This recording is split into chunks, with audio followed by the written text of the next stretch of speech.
अस्सलाम वालेकुम eight class. हम लोगों ने ज्योग्राफिया के बाब नंबर 2 में प्रीवियस लेक्चर में पढ़ा दरिया के अम्ल तय नशीनी से बनने वाले खदोखाल। यानी दरिया 3 काम सर अंजाम देता है। चट्टानों को तोड़ता है, ये इसका पहला काम। और दूसरा काम है दरिया का चट्टानों को जो तोड़ा उस के मवाद को अपने साथ बहा कर ले गया। और तीसरा दरिया का काम है जिस मवाद को अपने साथ बहा कर लेके गया उसको एक जगह तयनशीन कर देना। तो हमने प्रीवियस लेक्चर में यही पढ़ा दरिया के अम्ल तयनशीनी से कौन से खदोखाल बनते हैं, यानी सैलाबी, मैदान, डेल्टा और कुदरती बंद कैसे बनते हैं। ओके स्टूडेंट्स, आज का जो हमारा टॉपिक है वो है ग्लेशियर के अम्लीय कटाव से बनने वाले ज़मीनी खदोखाल। यानी जब ग्लेशियर पिघलते हैं तो अपने साथ लाए हुए चट्टानी मवाद को ढेरियों की सूरत में मुख्तलिफ इलाकों में तयनशीन करते हैं। इनकी तोड़फोड़ से और अम्लीय तयनशीनी से जो खदोखाल बनते हैं उनमें पहला जो हमारा खदोखाल है वो है सिर्क। अब स्टूडेंट, सिर्क क्या होता है? पहाड़ की बुलंदियों में जहाँ वादी ग्लेशियर बनते हैं वहाँ बर्फ़ की तोड़फोड़ से एक प्याला नुमा गड़ा मार्ज़े वजूद में आता है। ठीक है, यानी पहाड़ की बुलंदियों में जहाँ वादी ग्लेशियर की तख्लीक होती है वहाँ बर्फ़ की तोड़फोड़ से एक प्याला नुमा जो गड़ा है मार्ज़े वजूद में आता है, इसे सिर्क कहा जाता है। नेक्स्ट हमारा ग्लेशियर की अम्लीय कटाव से बनने वाला खदोखाल है सिर्क झील, या से टॉर्न भी कहते हैं। जैसे कि हम लोगों ने स्टूडेंट सिर्क पढ़ा कि पहाड़ों की बुलंदियों पर जहाँ वादी ग्लेशियर बनते हैं वहाँ बर्फ़ की तोड़फोड़ से एक प्याला नुमा जो गड़ा बनता है उसे सिर्क कहते हैं। तो स्टूडेंट, जब ग्लेशियर पिघलते हैं तो प्याला नुमा गड़ा के अंदर क्या है, उस पिघले हुए ग्लेशियर का पानी जमा होना शुरू हो जाता है। इससे जो झील बनती है उसको सिर्क झील या टॉर्न कहते हैं। यानी क्या है, जब ग्लेशियर सिर्क से ढलान की सूरत में सिरकता है तो इस गड्ढे में क्या है, पानी जमा होना शुरू हो जाता है। इससे जो झीलें बन जाती हैं इसे सिर्क झील या टॉर्न कहते हैं। जैसे पाकिस्तान में सैफुल मलूक झील।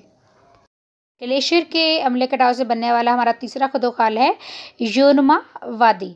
तो स्टूडेंट्स, वादी क्या होता है? दो पहाड़ों के दरमियान का जो इलाका है वो वादी कहलाता है। अब यूनुमा वादी क्या है, पिक्चर में देख सकते हैं, ये यू की शक्ल जैसी वादी है।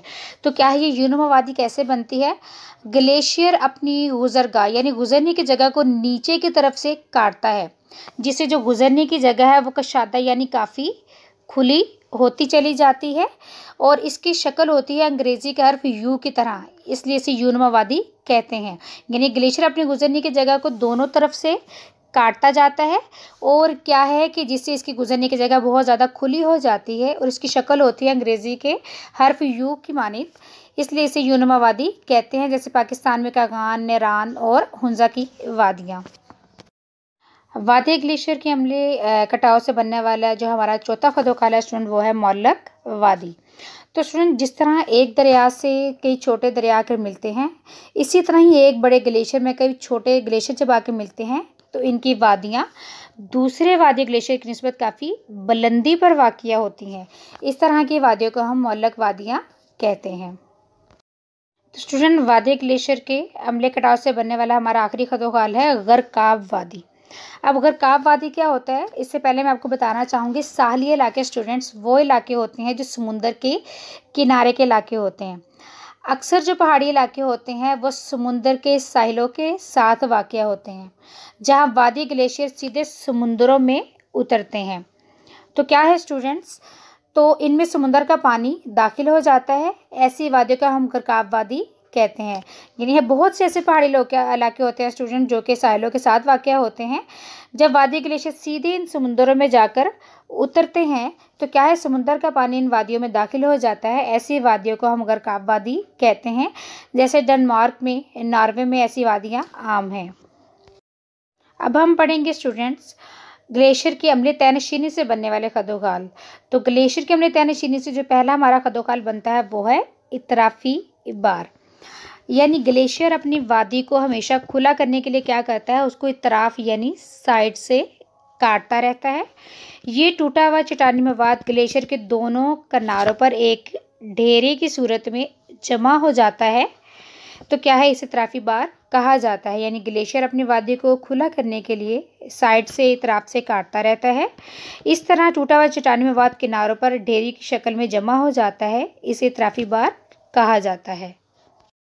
ग्लेशियर की अम्लीय तयनशीनी से बनने वाला हमारा दूसरा खदोखाल है वस्ती बार, यानी जहाँ दो ग्लेशियर आपस में आकर मिलते हैं वहाँ पर ही इतराफ़ी बार के आपस में मिलने से क्या है कि वस्ती बार बनता है। यानी दो ग्लेशियर आपस में आकर मिलते हैं, वहाँ इतराफ़ी बार के आपस में मिलने से एक नया बार बनता है जिसको वस्ती बार कहा जाता है।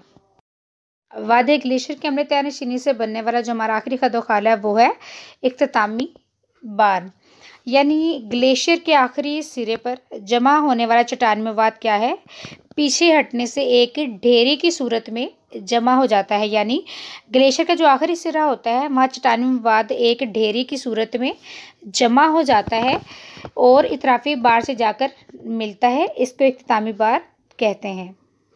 ओके स्टूडेंट्स, हम लोगों ने पढ़ा वादी ग्लेशियर के अम्लीय कटाव से बनने वाले खदोखाल। पहले हम लोगों ने पढ़ा सिर्क, यानी जहाँ पहाड़ की बुलंदी पर वादी ग्लेशियर बनते हैं वहाँ बर्फ़ के तोड़फोड़ से एक प्याला नुमा जो गड़ा बनता है, यानी तोड़फोड़ से एक गड़ा बना, उसे कहते हैं सिर्क।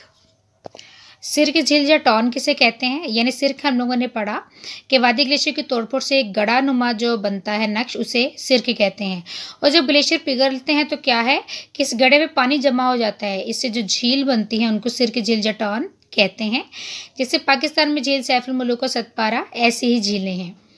यूनुमा वादी ग्लेशियर अपनी गुजरगाह को बनाने के लिए क्या करता है कि इतराफ यानी दोनों साइड से काटता रहता है, जिससे से गुजरगाह खुली हो जाती है।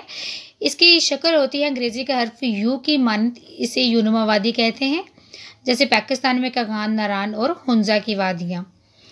मौलक वादी कैसे बनती है, जिस तरह एक दरिया में कई छोटे दरिया आकर मिलते हैं, इस तरह एक बड़े ग्लेशियर में कई छोटे ग्लेशियर जब आकर मिलता है तो क्या है कि इनकी जो वादियाँ होती हैं काफ़ी बुलंदी पर वाक़ियाँ होती हैं, इनको मौलक वादियाँ कहते हैं। अगर काब वादी, साहिल इलाके स्टूडेंट्स वो इलाके होते हैं जो समुद्र के किनारे के इलाके हैं। अक्सर पहाड़ी इलाके साहिलों के साथ वाक़ होते हैं, यानी समुद्र के किनारे। तो वादी ग्लेशियर सीधे समुद्र में उतरते हैं तो समुद्र का पानी इन वादियों में दाखिल हो जाता है। ऐसी वादियों को हम लोग गर्काब वादी कहते हैं। जैसे डेनमार्क, नॉर्वे और स्वीडन में ये वादियाँ बहुत ज़्यादा आम हैं। नेक्स्ट हमारा ग्लेशियर के अम्ल तैयार चीनी से बनने वाला खदोखाल। पहला इतराफ़ी बार किसे कहते हैं।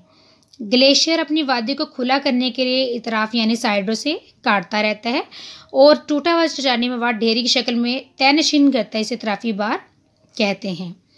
वस्ती बार, जहाँ दो ग्लेशियर आपस में मिलते हैं वह इतराफ़ी बार के भी मिलने से वस्ती बार मार्ज़ वजूद में आता है। इख्तितामी बार, यानी ग्लेशियर के आखिरी सिरे पर जो चट्टानी में वाद होता है उसके पीछे हटने से एक ढेरी नुमा शक्ल में जमा हो जाता है, इसे और फिर ये इतराफ़ी बार से जहाँ मिलता है इसको इख्तितामी बार कहते हैं। यानी आज हम लोगों ने पढ़ा वादी ग्लेशियर के अम्ल तयनशीनी से बनने वाले खदोखाल और अम्लीय कटाव से बनने वाले खदोखाल। तो ये टॉपिक स्टूडेंट्स आप लोगों ने अच्छे तरीके से याद करने हैं।